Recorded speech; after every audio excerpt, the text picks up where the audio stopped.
नमोस्तु महाश्री, नमोस्तु महाश्री, नमोस्तु महाश्री।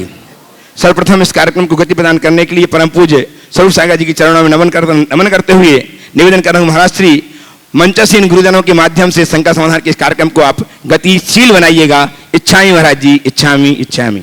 नमोस्तु महाराज। शंकाओं के लिए सर्वप्रथम चलते हैं मंचासीन मुनि संघ के चरणों में और सर्वप्रथम निवेदन है परम पूज्य छुल्लक चिद्रूप सागर जी के चरणों में कि अपने प्रश्न के माध्यम से हमें भी लाभान्वित करें।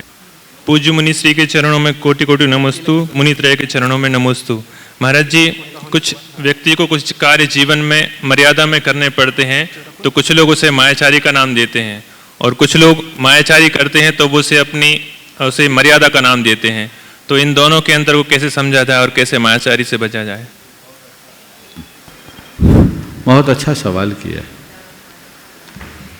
मर्यादा को मायाचारी और मायाचारी को मर्यादा, यही मनुष्य की सबसे बड़ी दुर्बलता है। वो अपनी कमियों को अच्छाई में और दूसरों की अच्छाई को कमी के रूप में गिनता है। अगर हम मर्यादा के निमित्त से कोई संकोच करते हैं तो संकोच माया नहीं, हमारा एक गुण है और उस गुण के कारण हम बहुत सारे पापों से बच भी जाते हैं। तो हमें अपनी मर्यादाओं की रक्षा तो करनी ही चाहिए। मर्यादाओं की रक्षा कर्तव्य है, उसे मायाचारी कहना कतई उचित नहीं है। जैसे मान लीजिए हम मुनिजन हैं, हम अपने संग संबंधी कोई चर्चा कर रहे हैं, उसी मध्य आप लोग आ गए, कोई व्यक्ति आ गया, हमने उस चर्चा को विराम दे दिया और दूसरी चर्चा में मुड़ गए। तो ये माया नहीं है, ये मर्यादा है। क्योंकि ऐसा नहीं करेंगे तो धर्म की हानि होगी। हम किसी के प्रति कोई कपटाचार नहीं कर रहे हैं, लेकिन निजता की रक्षा करना तो हमारा कर्तव्य है। कपटाचार माया है और निजता की रक्षा कर्तव्य है। समझ गए? नहीं तो फिर तो क्या हुआ, जो है सब प्रकट कर दो, सब बातें खोल दो, तो जिंदगी में कुछ नहीं कर पाओगे। और जो दूसरी तरफ से बात आई कि लोग अपनी मायाचारी को ही मर्यादा बना देते हैं, ये बात सरासर गलत है। हमें कपटाचार तो करना ही नहीं, कभी भी किसी भी प्रकार का इस तरह का कृत्य तो होना ही नहीं चाहिए। यदि कोई ऐसा करता है तो यह उनके जीवन की भयानक भूल है, हमें उससे बचाव करना चाहिए। अरे ये तो मेरी मर्यादा है, यदि हम ये सब चीज़ें नहीं करेंगे तो कैसे होगा? नहीं, सही बताकर सही काम करने में ही हमारा धर्म पलता है। इसलिए मर्यादा की रक्षा करो और मर्यादाहीन कोई भी आचरण कतई न करे। निवेदन है परम पूज्य इलक्षी निजानंद सागर जी के चरणों में कि अपने प्रश्न के माध्यम से हमें भी बुद्धि की प्राप्ति। मंचासीन मुनि राजों को नमोस्तु। महाराज जी, आपकी लेखनी के द्वारा सृजित जैन तत्व विद्या का पहले भी स्वाध्याय किया था, अभी भी किया। उसमें 4 अनुयोगों का बहुत वैज्ञानिक रीति से विश्लेषण और सर्वांगीण विवेचन है। 4 अनुयोगों से संबंधित शंका है कि जब वीतराग सर्वज्ञ भगवान की वाणी के आधार पर ही 4 अनुयोग विभाजित किए गए हैं, तो उनकी विषय कथन पद्धति में इतना अंतर क्यों है? एक व्यक्ति मुनि संघ के पास में शंका समाधान के लिए जाता है तो पहले जो महाराज जी के पास जाते हैं, प्रथमान योग महाराज जी के पास में, वहाँ जाकर पूछता है कि महाराज, रावण को कुछ लोग कहते हैं कि लक्ष्मण ने मारा है और कुछ लोग कहते हैं कि राम ने मारा है, तो आखिर सही क्या है? तो प्रथमान योग महाराज कहते हैं कि लक्ष्मण ने मारा है। दूसरे कर्णानुयोग महाराज के पास जाता है तो वो कहते हैं कि रावण को आयु कर्म के क्षय से मरा है। तीसरे चरणानुयोग महाराज के पास जाता है तो वह कहते हैं कि रावण अपनी गलती से मरा है। यदि सीता का किडनैप नहीं कहता तो राम लक्ष्मण को क्या पड़ी थी रावण से युद्ध करने की। और चौथे दिव्यानुग महाराज के पास जाता है तो वही प्रश्न करता है तो दिव्यानुग महाराज कहते हैं कि रावण तो अभी मरा ही नहीं है, उसका तो मास ट्रांसफर हुआ है नरक गति से, नहीं मनुष्य गति से नरक गति गया है, तो यह व्यक्ति तो चकरा गया है। तो महाराज जी चारों अनियों की कथन पद्धति में इतना अंतर क्यों हो, स्वाध्याय करने में किन बातों का ध्यान रखना चाहिए? बहुत अच्छा सवाल आपने किया और बड़ा चिंतन पूर्ण सवाल है। एक बार जोरदार बात बिल्कुल सही है। चार अनुयोगों के माध्यम से भगवान की वाणी का विवेचन है। जैन परंपरा के यही चार अनुयोग जैनों के चार वेद कहलाते हैं। आपने जो उदाहरण दिया रावण के संदर्भ को जोड़कर, और यदि हम उन बातों को उसे अगर अलग अलग अनुयोगों के संदर्भ में देखेंगे तो एक ही बात चार तरीके से दिखती है। बिल्कुल सही है। जब हम रावण की मृत्यु की बात करेंगे तो जैन धर्म के अनुसार रावण की मृत्यु लक्ष्मण के माध्यम से हुई। मुझसे एक बार किसी ने पूछा कि महाराज जी रावण तो रामचंद्र जी से मरा, लक्ष्मण से तो नहीं मरा। हमने कहा रावण के मरने से मतलब है चाहे लक्ष्मण से मरे चाहे राम से मरे, पचड़े से क्या मतलब, वो मर गया दिमाग से हटा। प्रथमान योग का मूल प्रतिपाद्य है महापुरुषों के जीवन चरित्र के आधार पर तत्व का विवेचन है। चारों अनुयोगों का मूल प्रतिपाद्य एक ही है, तरीका थोड़ा अलग अलग है। तो यदि रावण के मरने की बात कर रहे हैं तो उस रावण के मरने में रावण के पूरे कृत्यों की चर्चा है। और जब हम रामायण पढ़ेंगे तो हमारे सामने रामायण का पूरा चरित्र भी खुलकर आता है। तो रावण के पूरे कृत्यों के कारण रावण मरा, किसी वजह से तो नहीं मरा। तो वो चीजें भी हमें तत्व का बोध कराती है। करनान योग हमारे अंदर के परिणामों की बात करता है, हमारे भीतर के स्वभाव की बात, अंदर की परिणति की बात करता है। तो निश्चित रावण के ऐसे कुकृत्य थे, उसके परिणाम वैसे हुए, इस कारण रावण मरा। ये करनान योग का भी प्रतिपादन है। चरणान योग हमारे आचरण की प्रमुखता से बात करता है, तो बिल्कुल ठीक है, रावण अपने करनी से मरा, गलत काम किया सो मरा। और दिव्यान योग आत्मा के स्वरूप की बात करता है कि देखो ये सब भी हुआ लेकिन रावण अजर अमर है। नहीं, रावण अजर अमर नहीं है। जिसकी चर्चा हमने अब तक की वो अजर अमर है। रावण तो आया और चला गया, लेकिन उसके भीतर का जो तत्व था वो अजर अमर है। कथन में कोई अंतर नहीं, सबका प्रतिपाद्य एक ही है और उसी मूलभूत लक्ष्य को लेकर हम चलते हैं। इसलिए उसे उसी संदर्भ में देखना चाहिए और फिर जो जिस भाषा में समझ ले उसको उस भाषा में समझा दो। जैसे हम रोजमर्रा के जीवन में देखते हैं, एक बच्चा गिरा और वो रो रहा है, जोर से रोने लगा। अब उस बच्चे को उसकी माँ कहती बेटा तू क्यों रो रहा, तेरा भैया गिरा था वो तो नहीं रोया, तू क्यों रो रहा। फिर बच्चा गिरा रोया तो उसे समझाते हुए कहा जा रहा है अरे तू रोया, फिसलन के रास्ते पे चला इसलिए गिरा, रो क्यों रहा है, संभल जा, ठीक हो जाएगा। अब फिर रोया तो उस बच्चे को कहा कि तू इतनी जोर से कूदा क्यों था? चिंता मत कर, चोट लगी है, ठीक हो जाएगी, अब कभी कूदना मत। फिर रोते बच्चे को कभी कहना पड़ता है, अरे बेटा तू गिरा है तो ये चोट थोड़ी लगी, ये तो घोड़ा कूदा है, तुझे कहाँ लगा? उद्देश्य क्या है?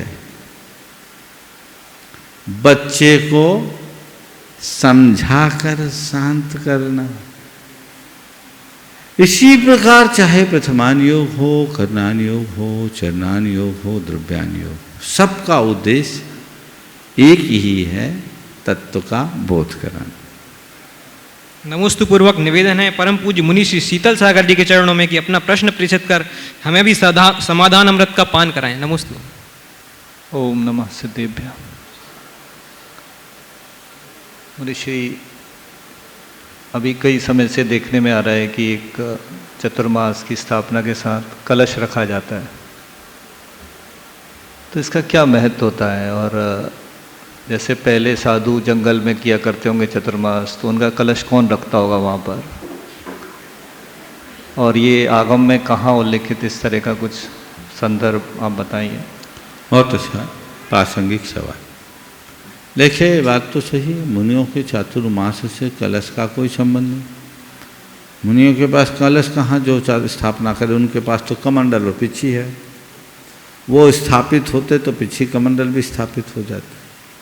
तो मुनि लोग तो अपने संकल्प से बंधते हैं, परंतु वर्तमान में चातुर्मास केवल साधु की साधना तक सीमित नहीं रहा, यह एक उत्सव बन गया। और इस उत्सव में साधु और श्रावक दोनों सम्मिलित होने लगे। एक जगह साधु जन रहते हैं, चातुर्मास भर विशेष प्रकार के धर्माराधन के कार्य होते हैं, धर्म प्रभावना के बड़े बड़े आयोजन होते हैं। तो चातुर्मास एक आयोजन बन गया, और इस आयोजन की निर्विघ्न संपन्नता के लिए कलश रखने की परंपरा चल गई। जैसे पूजा विधान आदि करते हैं, बड़ा महोत्सव होता है, तो बड़े महोत्सवों में कलश स्थापित करने की परंपरा है। तो ऐसे ही चातुर्मास ने जब से महा महोत्सव का रूप ले लिया, तब से कलश की परिपाटी चल गई। ये कलश केवल इस भाव से रखा जाता है कि ये चातुर्मास मंगलमय तरीके से संपन्न हो, आनंदपूर्ण तरीके से संपन्न हो। इस चातुर्मास में खूब धर्म की प्रभावना हो, सबके जीवन का विकास हो, इस भाव से चातुर्मास किया जाता है। तो यदि कलश रख देते हैं तो कोई दोष नहीं, रखना कोई जरूरी नहीं है। कोई कलश रखने वाला नहीं होगा तो हमारा चातुर्मास नहीं होगा, ऐसा मत सोचना। अरे महाराज जी इनके तो कोई कलश रखने वाला नहीं है। अब तुम्हारे कलश से हमारे चातुर्मास का नाता नहीं, लेकिन साधु के चातुर्मास में कोई कलश रख करके संकल्पित होता है तो उसका नाता जरूर बन जाता है और वो अपने जीवन को आगे बढ़ाता है। चातुर्मास के कलश की स्थापना करने का मतलब उस चातुर्मास में होने वाले सारे मंगल कार्यों का श्रेय लेना, उस बहाने अपनी ओर से कोई योगदान देना। चातुर्मास में इतने बड़े बड़े आयोजन होते हैं, उसके लिए भी चाहिए पड़ता है कि नहीं चाहिए पड़ता? बोलो, वो कहाँ से आएगा? तो आप लोग बनिया लोग हो, स्कीम बना लिए, उस स्कीम के निमित्त से दोनों काम हो जाता है। तुम्हारे लिए पुण्य का भी लाभ मिलता है, धर्म का लाभ मिलता है, प्रभावना होती और व्यवस्थाएं बनती। इसलिए चातुर्मास कलश की स्थापना करना जरूरी नहीं है, पर यदि कोई चातुर्मास में कलश की स्थापना करते हैं तो महापुण्य का बंद करते, इसमें कोई संशय नहीं। तुम्हारे द्वारा स्थापित कलश के निमित्त से जो द्रव्य दान दिया जाता है वो किस काम में लगता है? प्रभाव लाना। तो ये तुम्हारा कल्याण कराएगा, पूरे चातुर्मास का श्रेय मिलता है, इसलिए उसको उसी संदर्भ में देखना चाहिए। नमोस्तु पूर्वक निवेदन परम पूज्य मुनिवर श्री निर्वेक सागर जी के चरणों में कि अपना प्रश्न रखकर हम पर अनुकंपा करें। नमोस्तु मुनिश्री के नमोस्तु करते हुए शास्त्र स्वाध्याय के पूर्व प्रायः एक श्लोक पढ़ा जाता है, मंगलम भगवान वीरो मंगलम गौतमो गणी मंगलम कुंद कुंद आद्यो जैन धर्मोस्तु मंगलम। प्रश्न ये है कि आखिर आचार्य कुंद कुंद स्वामी का दिगंबरम परंपरा में क्या योगदान है, क्योंकि उन्हीं का नाम लिया जाता है। इसके पहले और भी महान आचार्य हुए हैं, लेकिन उन सब में कुंद कुंद आचार्य को विशेष रूप से क्यों स्मरण किया जाता है? कृपया समाधान। बहुत अच्छा सवाल महाराज जी ने किया है। देखिए, जैन परंपरा में, खासकर दिगंबर परंपरा में आचार्य कुंद कुंद का महान स्थान। आचार्य कुंद कुंद को एक प्रवर्तक आचार्य के रूप में जाना जाता है। आचार्य कुंद कुंद एक ऐसे महान आचार्य हुए जिन्होंने भगवान महावीर और गौतम स्वामी के बाद परंपरा प्राप्त आचार्यों के क्रम में जैन तत्व ज्ञान का सबसे अधिक प्रचार किया, प्रभावना की। शिथिलाचार का जिन्होंने घोर विरोध किया और सबके रास्ते को प्रशस्त किया। तो जो तत्व ज्ञान उन्होंने दिया वह कुंद कुंद आचार्य के लिए स्थान दिलाया। इसलिए कुंद कुंद आचार्य की महानता है, उन्हें सबसे ज़्यादा महान के रूप में देखा जाना जाता है। प्रत्यक्ष प्रश्नों के माध्यम से कार्यक्रम को आगे बढ़ाएंगे पंडित सुदर्शन जी। गुरुवर के चरणों में 3 बार नमोस्तु। महाराज श्री, प्रश्न बहुत छोटा सा है। हम हमेशा बचपन से नमोकार मंत्र, महामंत्र पढ़ते आ रहे हैं, जिसमें पंच परमेष्टि को नमस्कार किया गया है। इसमें किसी पर्टिकुलर किसी भगवान का नाम नहीं है, यूनिवर्सल है। तो महाराज श्री, अरिहंत सिद्ध आचार्य उपाध्याय तक तो समझ में आता है। सर्व साधु में क्या सभी दिगंबर साधु ही आते हैं या अन्य साधुओं का भी इसमें जिक्र है? देखिए, साधु होता क्यों?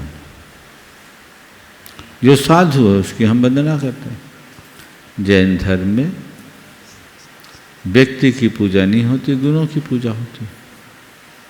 जिसके अंदर साधुता के गुण विकसित है हम उसको पूजते हैं।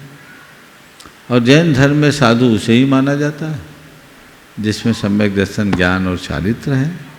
तो जब हम नमो लोए सब साहुनम बोलते हैं तो सम्यक दर्शन, ज्ञान और चरित्र से संपन्न सभी साधुओं की वंदना हो जाती है। उपस्थित हो श्रीमती पायल जी जैन, सेठी हजारीबाग से। मंचासी सभी महाराज श्री को नमोस्तु।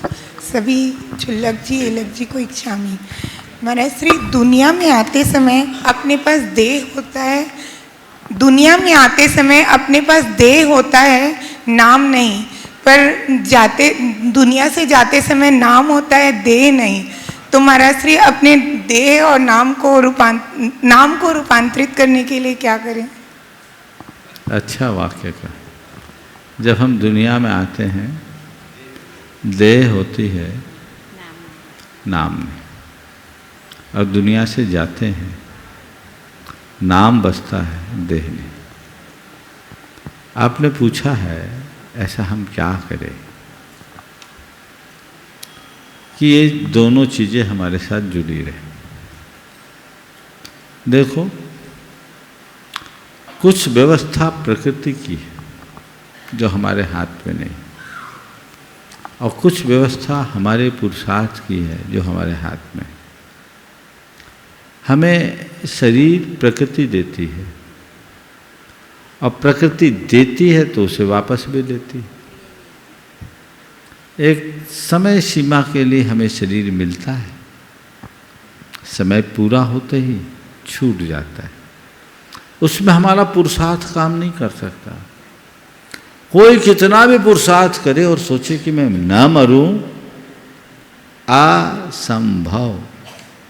जिन्हें हम अमर कहते हैं ना, उन देवों को भी मरना पड़ता है, क्योंकि ये प्रकृति की व्यवस्था है। लेकिन हाँ, देह पाकर जो हम अर्जित करते हैं वो हमारे पुरुषार्थ का प्रतिफल है। नाम प्रकृति नहीं देती, हमारा काम दिलाता है। तो जन्म लेकर अगर अच्छा काम करोगे तो नाम होगा। तो जो प्रकृति के आश्रित है उसे भूल जाओ, और जो तुम्हारे हाथ में है उसे संभाल लो,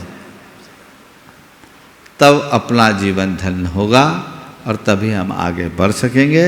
इसलिए चाहते हो कि हम दुनिया से जाने के बाद भी हमारा नाम बना रहे, तो अच्छा काम करना शुरू करो। उपस्थित हो श्रीमान अरविंद जी, राजा सुनीता जी जैन, राष्ट्र चंद्र कुमार जी, सुनीता जी एवं दिनेश जी एक प्रश्न के लिए। नमोस्तु गुरुवर नमोस्तु। समझ क्षुल्लक महाराजियों की इच्छा।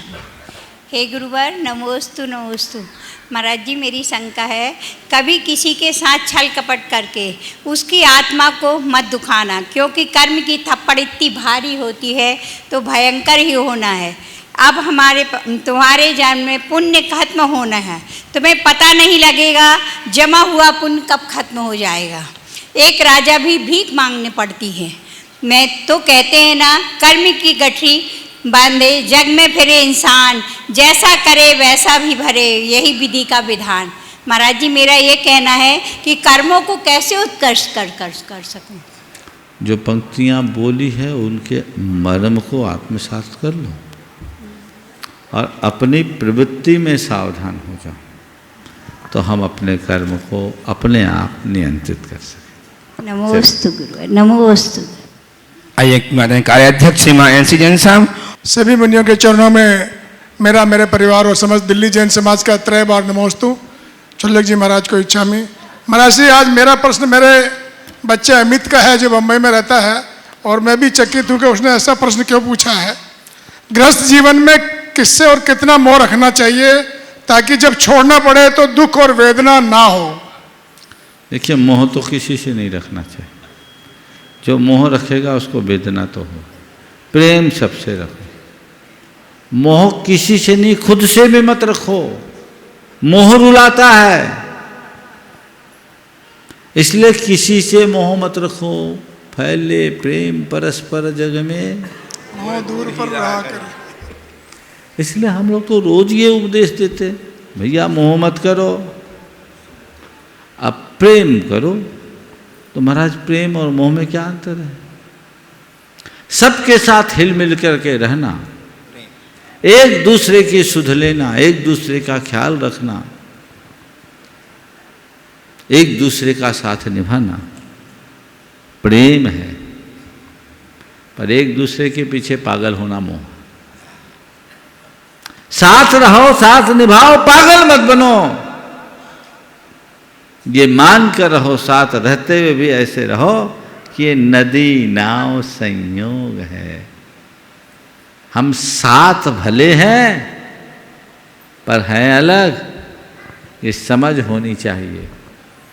वो विवेक जिसके अंदर जग जाता है वो कभी भी दुखी नहीं होता, और जो मोही होता है वो कभी सुखी नहीं होता। विद्या प्रमाणिक संघ की तरफ से एक ही आज बहुत कल करना। नमोस्तु गुरुवर। पूरे विश्व में, संपूर्ण विश्व में जैन धर्म की पताका फहराने में जो जैन संतों का महत्वपूर्ण योगदान रहा है वो बहुत ही सराहनीय है, और उस सब के लिए जैन समाज को आपके प्रति, संतों के प्रति युगों युगों तक ऋणी रहना चाहिए। गुरुदेव हमें बचपन से यही सिखाया है, गुरुओं ने ही जिनवाणी सिखाई है और गुरुओं ने ही शास्त्रों का महत्व दिया है। हमारी पूजा में आता है देव शास्त्र गुरु, तो गुरुदेव जब गुरुओं ने ही शास्त्र की महिमा बताई है और गुरुओं ने ही उसका महत्व बताया है, तो देव गुरु शास्त्र क्यों नहीं आता?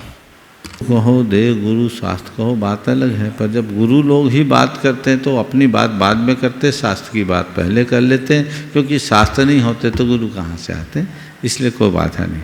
हालांकि कई जगह देव गुरु शास्त्र भी। सादर आमंत्रित हैं श्रीमणी संरक्षक श्रीमान निकुंज जी मेहता साहब बैंकॉक से। नमोस्तु गुरुदेव। मैं आप सब लोगों से जुड़ के बहुत आनंद में हूँ और ये कहना चाहता हूँ कि भावना योग मैं कंटिन्यूसली करता हूँ सुबह 4:30 बजे उठ के, और उसका मैंने प्रत्यक्ष देखा है, जो भी चेंज आने होते हैं आते रहते हैं। मेरा सवाल ये था कि अपने में तो चेंज ला दिया हो सकता है, लेकिन अगर औरों में भी ये करना है तो भावना योग यूज़ हो सकता है उनके लिए? पहले तो मैं चाहूँगा एक बार जोरदार कलतर ध्वनि से, बल्कि मैं चाहूँगा एनसी जैन साहब निकुंज को मंच पे ले आ जाओ। निकुंज जी मंच में आ जाएं और साथ में एनसी जैन साहब भी आ जाएं। मेरे ख्याल से वर्षों से जुड़ने के बाद शंका समाधान के मंच में निकुंज शायद पहली बार आए हैं, है ना? नहीं, ये पिछले लगभग 8-9 वर्षों से गुणायतन से जुड़े हैं, मुझसे भी व्यक्तिगत रूप से जुड़े हैं। आज इनका पहले सत्कार कीजिए। हाँ, बैंकॉक से सीधे यहाँ आए हैं और ऐसे व्यक्ति का जोरदार अभिनंदन होना चाहिए। बड़ा उत्साही युवा, बड़ा कर्मठ कार्यकर्ता, लगनशील समर्पित व्यक्ति, बैंकॉक में हीरो का व्यापार करते हैं, लेकिन कोई दिन नहीं होता जिस दिन प्रवचन न सुने और भावना योग न करे। यह उदाहरण, यह इनके जीवन की बात है। पिछले वर्ष इन्होंने चातुर्मास का पहला कलश रखा था और फिर से कलश स्थापना के इस कार्यक्रम में सम्मिलित हुए। ये बड़ी बात है। तो एक बार पुनः इनका जोरदार करतल ध्वनि से स्वागत करो। अब आपने जो सवाल किया है, बैंकॉक में जैन समाज को बहुत आगे बढ़ा रहे हैं और ये लोग वहाँ के मंदिर की भी रूपरेखा बहुत अच्छी बना रहे हैं। ऐसे लोग जिनकी धार्मिक निष्ठा अच्छी होती है, उनसे ही धर्म की प्रभावना होती है। मैं यही आशीर्वाद देता हूँ कि निकुंज ऐसे ही बने रहो, ताकि अपने जीवन को सार्थक और सफल बनाया जा सके। आपने जो पूछा है कि जो लाभ हमें मिला है वह लाभ औरों को भी मिले, उसके लिए हम क्या करें? भावना योग तो करते हो, थोड़ा सा परिवर्तन करो, प्रभावना योग शुरू कर दो। क्या बोला? भावना योग के साथ प्रभावना योग, और भावना योग को प्रभावना योग में बदलने के लिए क्या करना है? जो मैंने भावना योग से पाया उसे अधिक से अधिक लोगों को बताना है। बहुत बढ़िया। आप लोग कृपण हो, अपना लाभ लेते हो, अपना लाभ लेते हो, उसे फैलाते नहीं। महाराज से कह रहे प्रमाण का पहला अक्षर प्र वो लगा दो, बिल्कुल। तो भावना योग को प्रभावना योग में बदलिए। जो आप सुनते हो, जो आप सीखते हो, आपने अपने जीवन में जो अनुभव किया, एक्सपीरियंस पाया है, उसे बांटिए, फैलाइए। अच्छाइयों को जितना फैलाया जाता है उतनी प्रभावना होती है। तो हमने तो अपना काम कर दिया, अब बाकी काम निकुंज तुम्हारा है, समझ गए? और तुम एक संकल्प लेके जाओ, अपनी तरह बैंकॉक जाने के बाद कम से कम 5 निकुंज को अगले चौमासा तक लेकर आए। यही शुरुआत हो गई। 5 ऐसी शुरुआत करोगे तो 1 पर 1 11 हो जाएगा। हर कोई अगर इस तरह की कोशिश करेंगे तो बढ़िया। बहुत बहुत आशीर्वाद, बहुत बहुत आशीर्वाद। सादर आमंत्रित हैं गुणायतन के उपाध्यक्ष श्रीमान अनिल जी, संगीता जी सेठी, हजारीबाग। नमोस्तु गुरुवर, नमोस्तु नमोस्तु नमोस्तु। गुरुवर, मेरी नई शादी हुई है, तो मेरे बड़ों के प्रति मेरी क्या जिम्मेदारी होनी चाहिए? बहुत अच्छा। नई शादी हुई है, बड़ों के प्रति क्या जिम्मेदारी? एक बहुत छोटा सा सूत्र देता हूँ तुम्हारे माध्यम से उन सब को जिन्होंने अभी अभी दाम्पत्य जीवन में प्रवेश किया है। बड़ों के प्रति कर्तव्य होने के लिए एक सूत्र है, अपने आप को हमेशा बड़ों के आगे छोटा मानना शुरू कर दो। बहुत छोटी सी बात कह रहा हूं, लेकिन इस छोटी बात में सबका सार है। जब हम अपने आप को बड़ों के आगे छोटा मानना शुरू करते हैं तो हमारे अंदर विनम्रता आती है, और जिसके अंदर विनम्रता आती है उसके जीवन में शालीनता आती है, वो मर्यादा रखता है, लज्जा रखता है, संकोच रखता है, बाकी सारे गुण उसमें आ जाते हैं। दिक्कत कब होती है? जब छोटे बड़े को बड़ा मानने की जगह अपने आप को उनसे बड़ा साबित करना शुरू कर देते हैं। तो मैं ये कहूँगा कि बड़ों के आगे अपने आप को छोटा मानो और अपने कर्तव्य का पालन करो। अपनी मर्यादा, कुल का गौरव और धर्म की परंपरा को सामने रखते हुए चलना चाहिए और एक दूसरे के पूरक और प्रेरक बनकर के जीने का अभ्यास करना चाहिए। यदि ये बातें आ जाए तो सब चीज़ें जीवन में अच्छी घटेगी। उपस्थित हों यतीन जी कमलेश जी जैन, चेन्नई त्रिपुरा से। महाराज जी, मेरा एक छोटा सा एक प्रश्न है। मेरे एक मित्र हैं, उन्होंने अपने मरने के बाद में अपने शरीर को जलाने के बजाय किसी संस्था को दान करने का प्रण किया है, तो क्या हमारे धर्म के हिसाब से ये अच्छी बात है? इस विषय में मैंने अनेक बार अपने मंतव्य प्रकट कर दिए हैं। चलो आगे सुन लो। अगला। नमस्ते महाराज जी। नमस्ते। आइए श्रीमान सुरेंद्र जी जैन, मालथौन से, गुणायतन सुमन संरक्षक। धर्म प्रभावना की मंच पर विराजमान गुणायतन प्रणेता मुनि श्री प्रमाण सागर जी के चरणों में नमोस्तु निवेदित करते हुए एवं मुनि श्री के चरणों में, समस्त मुनि संघ के चरणों में नमन करते हुए, महाराज श्री, एक गंभीर और ज्वलंत विषय है कि अभी अभी व्यापार ऑनलाइन भी हो रहा है और व्यापारी जब अपनी दुकान पर बैठता है, चाहे वो युवा हो चाहे वो वृद्ध हो, दुकान खोलता है, अगरबत्ती लगाता है और सबसे पहले व्हाट्सएप पे अपना चैट स्टार्ट कर देता है, स्क्रॉल करना शुरू कर देता है। तो मेरा कहने का आशय यह है महाराज जी कि उसको व्हाट्सएप पे अपना स्क्रॉल करना चाहिए या पहले के दुकानदार जैसे कि हम अपना स्टॉक चेक करें, हम अपने खरीदार से बात करें, हम अपने विक्रेता से बात करें। इसी तरह की ये गंभीर समस्या घरों में भी है कि समसामयिक विषयों पर चर्चा ना करके, समन्वय स्थापित ना करके घरों में अगर सर्वे करने जाएं तो 7 में से 5 लोग गैजेट्स पे इन्वॉल्व रहते हैं। तो इस समस्या से निपटने के लिए आपके क्या दिशा निर्देश हैं महाराज जी? ये बहुत भयानक बीमारी है। मोबाइल जीवन की जरूरत है, लेकिन अब वो जीवन का अंग बन गया और इसके कारण मनुष्य की सारी जो क्रिएटिविटी है खत्म होने लगी है। कार्य क्षमता बुरी तरह प्रभावित हुई है। संवादहीनता भी इससे बहुत बढ़ी है। हमें इस संदर्भ में बहुत गंभीरता से विचार करना चाहिए और इन सब प्रवृत्तियों से बचना चाहिए। आज भी मेरे संपर्क में ऐसे अनेक लोग हैं जो सफलता के शिखर पर पहुंचे हैं, बड़े बड़े कारोबारी हैं, लेकिन वो व्हाट्सएप और सोशल मीडिया से अपने आप को दूर रखते हैं। यदि करते भी हैं तो बहुत थोड़ा प्रयोग, क्योंकि वो कोई मतलब का काम नहीं। लोगों को समझना चाहिए कि मेरे जीवन में किसकी मुख्य भूमिका है। अनावश्यक बातों में जी उलझाने से कुछ भी हासिल होने वाला नहीं। आजकल तो बस बिल्कुल ठीक कहा, स्क्रॉल पर ध्यान लगा रहता है, रील चलाते रहते हैं लोग, घंटों खराब करते हैं, व्हाट्सएप में चैट करते हैं। क्या मतलब है? हर व्यक्ति को एक संकल्प लेना चाहिए कि मुझे प्रयोजन से प्रयोजन रखना है। जो प्रयोजनीय कार्य है वही कार्य पहले करना है और जो काम प्रयोजनहीन है उसे महत्व नहीं देना।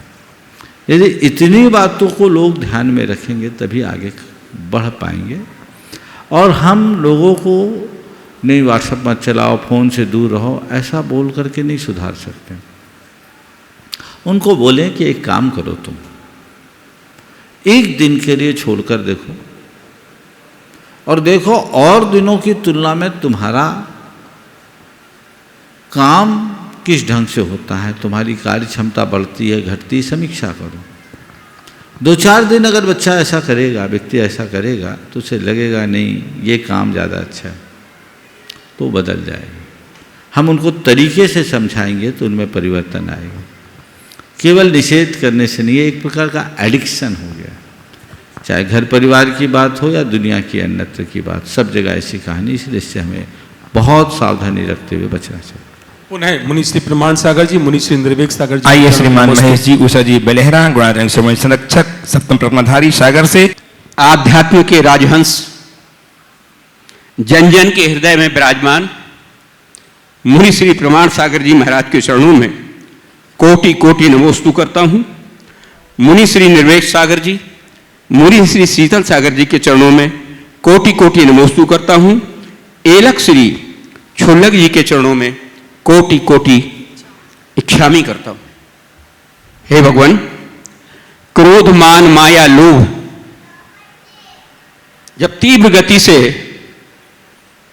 उदय में आते हैं तो हम 3 टाइम सामयिक करने वाले भी गाफिल हो जाते हैं। बाद में लगता है ये नहीं करना चाहिए, क्या करूं महाराज, किस बात को ध्यान में रखूं ताकि ऐसी स्थिति ना बने। नमस्ते। क्रोध मान माया लोभ ये तो हमारे संस्कार में कसाय है। जब तक संसार है तब तक कसाय है, बल्कि कसाय ही संसार है। ये आएंगे, हम इनसे बच नहीं सकते, पर इतना कर सकते हैं कि हम कसाय के आवेग से बचें। कसाय आए पर कसायों का बहाव ना आने पाए। क्रोध होना और क्रोध में बह जाना, इसमें अंतर है। तो उसके लिए हमें स्वस्थ दशा में ये चिंतन करना चाहिए, मुझे शांत रहना है, मुझे सहज रहना है, मुझे संयम रखना है। ये जो भावना योग है, आपने तो बहुत दिन किया भी जी। अगर वो सब चीज़ें हमने आत्मसात कर ली तो कसाय का उद्रेक नहीं आएगा जी, आएगा हल्का फुल्का आएगा, शांत हो जाएगा। और जब कभी हमें ऐसा लगे कि मैं पटरी से उतरा हूँ तो हमें चाहिए कि हम अपनी निंदा गढ़ा करें जी, और पुनः उसकी पुनरावृत्ति ना हो ऐसा भाव रखें। यह है प्रतिक्रमण। नमोस्तु भगवान, नमोस्तु। ऐसा करने से हम इससे बच जाए। आइए महात्मा के आर्किटेक्ट श्रीमान चंद्रशेखर जी जैन बजीसा महाराज श्री के चरणों में बारंबार नमोस्तु नमोस्तु नमोस्तु। मंचासीन समस्त महाराज श्री और समस्त छुल्लक महाराज जी, एलक महाराज जी के चरणों में इच्छामी इच्छामी। महाराज श्री, स्वभाव के अनुसार परिस्थिति निर्मित करने में सुख है या परिस्थिति के अनुसार स्वभाव को बदलने में सुख है? स्वभाव के अनुसार परिस्थिति निर्मित करने में सुख है या परिस्थिति के अनुसार स्वभाव को बदल देने में सुख है? देखिए, स्वभाव के अनुसार परिस्थिति निर्मित करने वाला सफल हो ये कोई ज़रूरी नहीं, पर परिस्थिति के अनुसार स्वभाव को बदल लेने वाला कभी विफल नहीं होता। इसलिए अपने जीवन में स्थायित्व बनाए रखना चाहते हो तो हमें चाहिए कि हम अपने आप को हर परिस्थिति में डालने के अभ्यासी बने। अपना जीवन पानी जैसा बनाए जो हर बर्तन में समा जाए, बर्फ जैसा नहीं जिसे कूचना पड़े। समझ गए? तो परिस्थिति के अनुरूप अपने स्वभाव को बदलो, ढालो। क्यों? क्योंकि परिस्थिति मेरे हाथ में नहीं है, मेरा स्वभाव मेरे हाथ में है जिसे मैं बदल सकता हूँ। उपस्थित हो बहन सुनीता दीदी। गुरुवर के चरणों में नमोस्तु नमोस्तु नमोस्तु। सभी एलक छुल्लक जी के चरणों में इच्छा में। महाराज जी, हमारा कथा वाला परिवार की तरफ से आप सबको नमोस्तु इच्छा में निवेदित। महाराज जी, हमारा परिवार में हम चाहते हैं और माँ भी चाहती है कि हम प्रभावना का एक अंग बने रहें।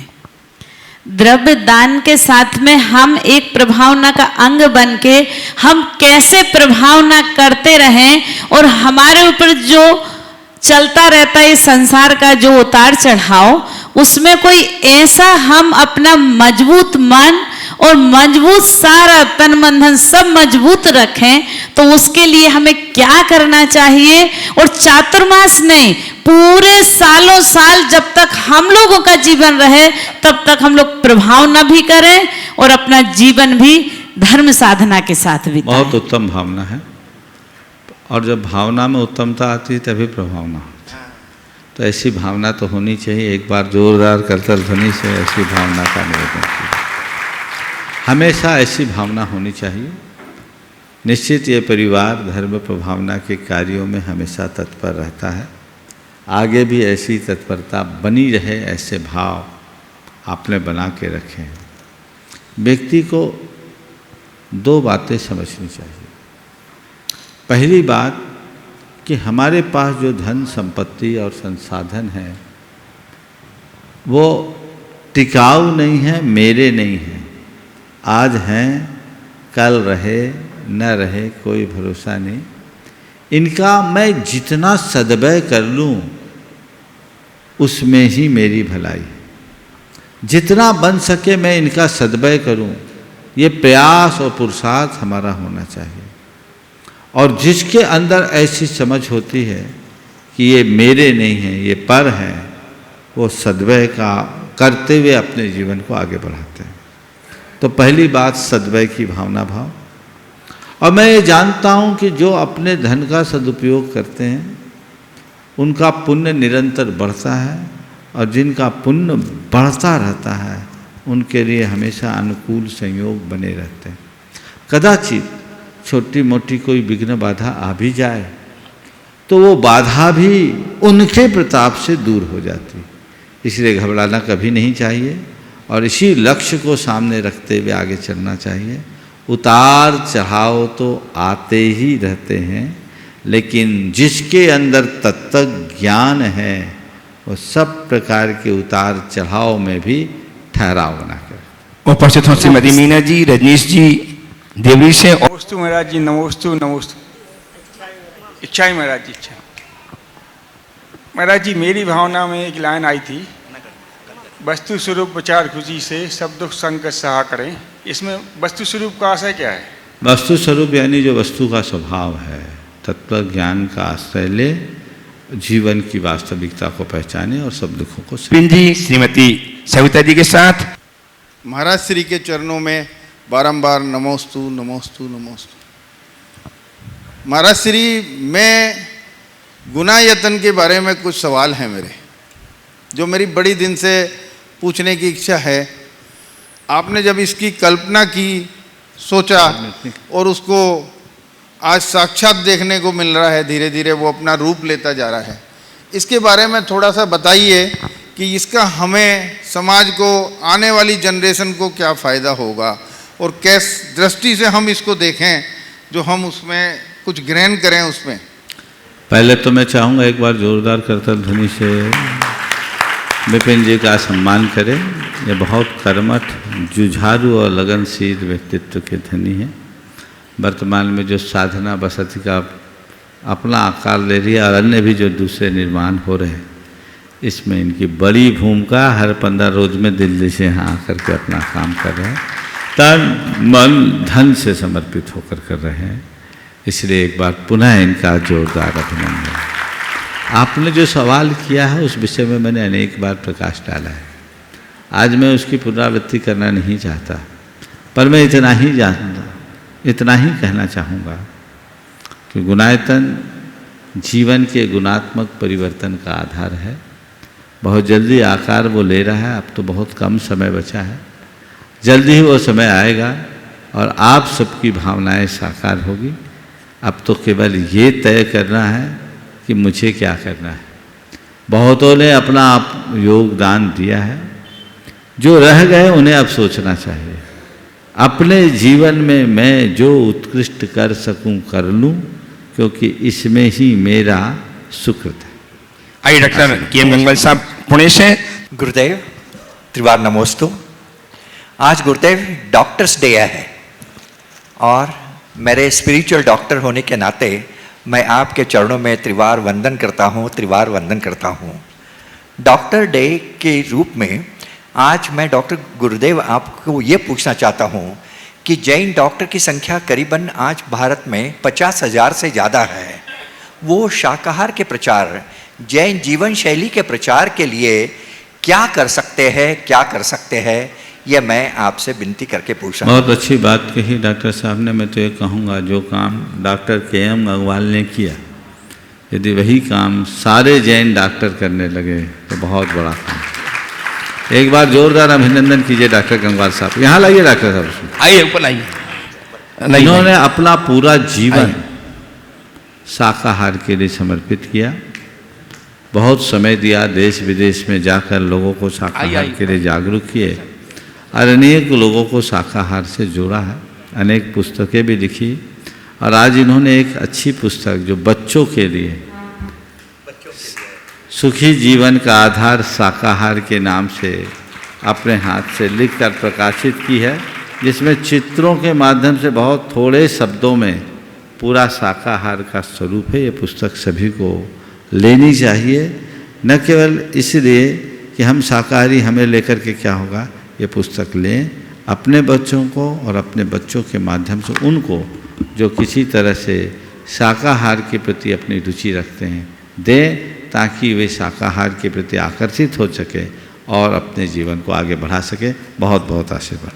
आइए श्रीमती नीलिमा जी, मनोज जी जैन छिंदवाड़ा, ट्रस्टी गुणायतन। नमोस्तु गुरुदेव, नमोस्तु गुरुदेव, नमोस्तु। इक्षामी महाराज जी, इक्षामी महाराज जी। हमारी शंका है कि जो देवशास्त्र गुरु पर जिसकी सच्ची आराधना है, उसके बाद भी अशुभ कर्म का उदय आने पर उस व्यक्ति को कैसे संबोधा जाए? उनको बोलो कि अशुभ कर्म का उदय तो सब बड़े बड़े धर्मात्माओं पर आता है, खुद तीर्थंकर भगवंतों पर आया, जितने महापुरुष आए सबको आया। अशुभ कर्म हमारे जीवन के व्यवधान के लिए नहीं आते, अशुभ कर्म हमारे कर्म काटने का निमित्त बन करके आते हैं।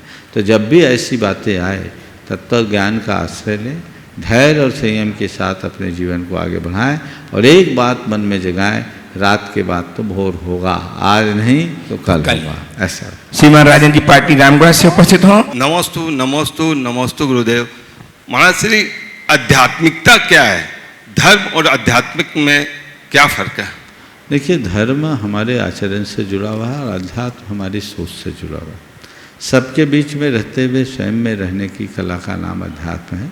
अपने आप को पहचान करके जीवन को संयम साधना के साथ जोड़ने का नाम अध्यात्म है। जिसके जीवन में ये बातें जुड़ जाती है वो आध्यात्मिकता के साथ आगे बढ़ता है। आज समय हो रहा है। ओम।